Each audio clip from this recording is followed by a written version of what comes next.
lima, kita menuju ke pemilihan umum.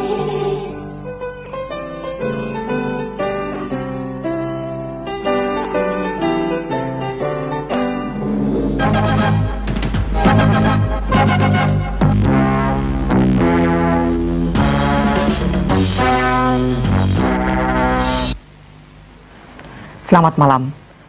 Hi, my name is Mahesa Krishna from Bola Semangad Partai. I'm going to explain about this book, The Blink, The Power of Thinking Without Thinking. What kind of good things in this book you can get? It is the way how your brain think, make a decision very quickly. So in this book, there's a lot of example about how to make a decision very quickly. We have a lot of experience to meet several difficult situations. In this book, that experience will make us expertise to make decisions, what we call slice them. It is the way how you can see the situation and learn it very fast. The information from the previous experience will bring you a lot of benefit to make a decision quickly. This is the first part of this book talking about. The next part going to explain by my friend. Okay, please continue.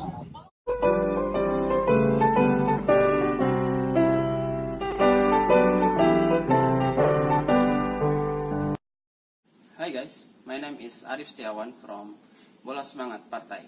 As I mentioned with my friend before, I will tell you a summary and a book review from a book named Blink, The Power of Thinking Without Thinking by Malcolm Gladwell.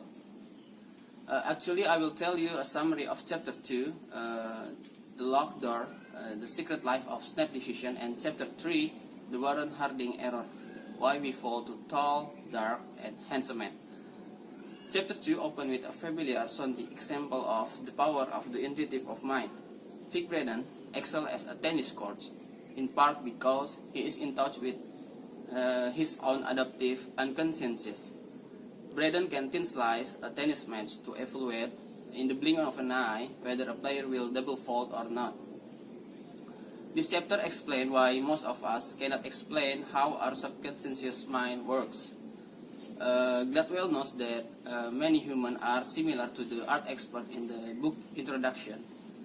Our intuition can tell us is there is something is not quite right, or we can trust someone, but we can articulate how we think the way we do. Similarly, Gladwell's explore a speed dating in this chapter and notes that most humans are subconsciously describe the quality of what they are looking for in a partner, but then end up ending to choosing or being attracted to someone who does not possess any all of the attributes. In chapter 3, Gladwell focused on what he called the dark side of thin slicing, the way that our unconscious mind tend toward prejudices that influence the conscious decision, such as voting for someone because he looks presidential, as in case the Warren Harding, one of the worst presidents in the United States history. This chapter also includes a discussion about implicit association test, a test developed at Harvard to measure the participant unconsciously association regarding to race, skin, gender, religion, and other difference marker. That's it for my summary for this book. See you again next time. Bye.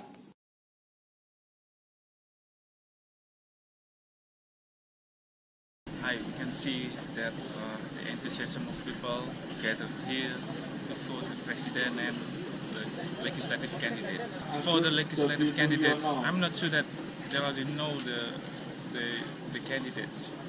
So how will they choose? Just like me, we'll choose them based on our first impression. Mostly, we will choose based on their looks. Thin slicing using our first impression can be messed up with our unconscious mind and then affecting our behavior our judgment, and our feelings. The side of thin slicing is called Warren Harding error. He was one of the president of the United States. People choose him by his looks, not his intelligence or his capabilities. Later on, he had known a reputation as one of the worst presidents of the United States. An old man comes into court dealers wearing short pants, sandals, and t-shirts. Judging by his look, he doesn't seem having much money to buy a car. Instead of ignoring him and losing our opportunity to sell a car, we can change our first impressions. What if that old man is as rich as Bob said he knew? And by changing our first impressions, we can start giving him a good services. Who knows? He might buy a car.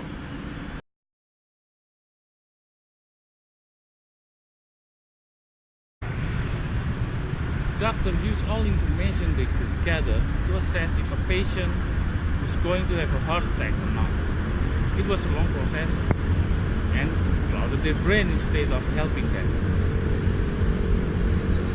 A new person came with a new algorithm, including the EKG test, and focus only on 3 data points. It is not only faster for decision-making process, but also giving more accuracy, which is 95%, compared to the old process, which is giving 75 to 89%. Hello everyone, I'm Rice from Partai Bola Semangad TV. Thank you for being with us on book review, chapter number 7. We judge a book by its cover. I remember one part of the book. It was 7-Up soft drink. They just changed the packaging and they made 15% more green than yellow, and people were complaining that the taste of 7-Up is too lime and too lemonade. They wanna go back to the original formula, but 7-Up didn't change the formula at all. It just linked between the packaging and the product. Number 8, disliking and unusual. The difference between not liking something and finding it unusual. One example was the Aaron chair. The chair didn't sell well because it didn't look like a normal chair. It can be saying that Aaron chair looked like exoskeleton of prehistoric insect, but people often misinterpret on feelings. They said they hated the chair, but it was just so new and unusual that they were not used to it. So sometimes we hate things when they're weird, but we just nervous because we just not used to it. But this is not just always the case. The Aaron chair has sold well. But you wanna point out sometimes things weird and we don't like them, and they stay that way. And another example that discussing in this book was the Ford Axle. Ford Axle has unusual looking, expensive, and has problem in the engine. So that at the time Ford Axle never sold well and supposed to be the wrong car at the wrong time. Thank you.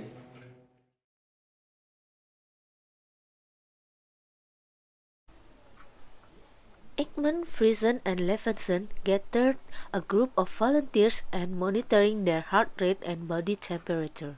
First group were told to try to remember and relive a particularly stressful experience, such as stress in office, stressful mommy with more than one kids, and stress from traffic jam. The second group were simply shown how to create on their faces the expression that corresponded to stressful emotions. Both groups show the same physiological responses, the same heightened heart rate and body temperature. Our voluntary expressive system is the way we intentionally signal our emotion. But our involuntary expressive system is in many ways even more important. It is the way we have been equipped by evolution to signal our authentic feelings.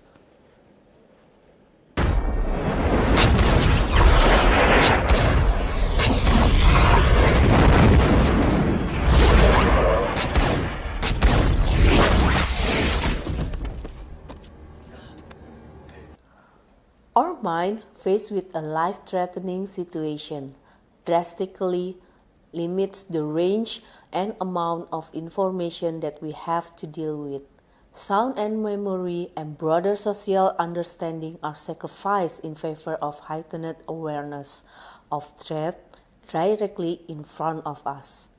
The inverted U hypothesis proposes that increases in stress typically are accompanied by increases in quality of performance, only up to a point though.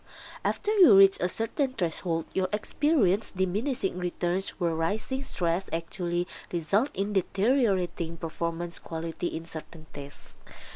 Dave Grossman, author of On Killing, argues that the optimal state of arousal when our heart rate is between 115 and 145 beats per minute.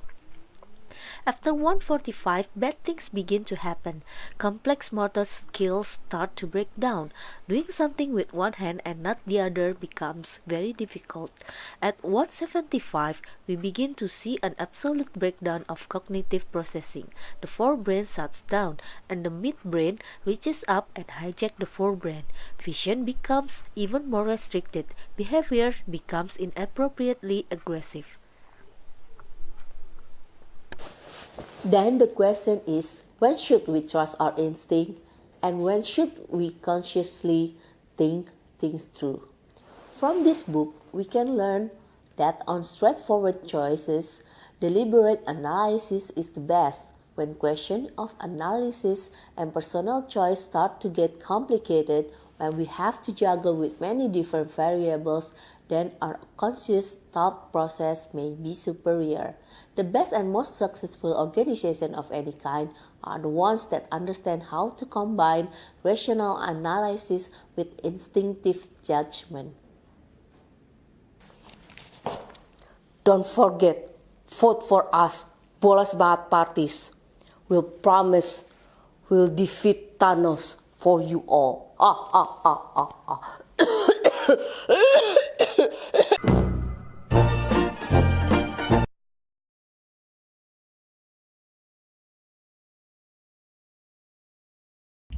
So this is the book of Bling by Malcolm Gladwell. If you see the size, this is not very big.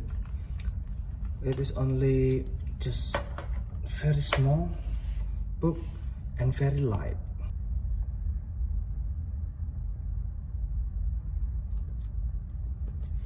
If I even can pull it with my little finger like this. Okay guys, for the next, I will tell you my review on these Gladwell books. Actually, I truly enjoy this book. This book cites several examples and studies conducted by the reputable universities and doctors in respective field. The book is centered around the idea that fast decision making can be equal to conscious thinking, when to trust our instinct, and knowing that first impression can be educated impression. I would recommend this to anyone who interested in a physical thing. And then the negative aspect from this book, I can find negative aspects, so this book is very cool. You must read it. Okay guys, that's it for today. See you next time. Bye. Basically, it talks about snap judgments, power of thinking without thinking. It's a good book, nice to read, easy to say, but it's very hard to be done. If we don't have any experience of it, it could be a disaster if we use snap judgment. My review for this book, Bling is a must-read book. Really interesting stories about how people process things unconsciously. This book made tipping point, changes the way to understand every decision you make. And last, this book is suitable for readers to understand the complexities of human mind and how to make a decision. What I like about this book is simple. analyzing how people think. This book cites several examples and studies conducted by reputable universities and doctors. What I don't like about this book, it's simple topic and perhaps not deserving of entire book to explain the premise via very long drawn out stories. What I don't like, I don't read for fun. So I think this book a little bit boring.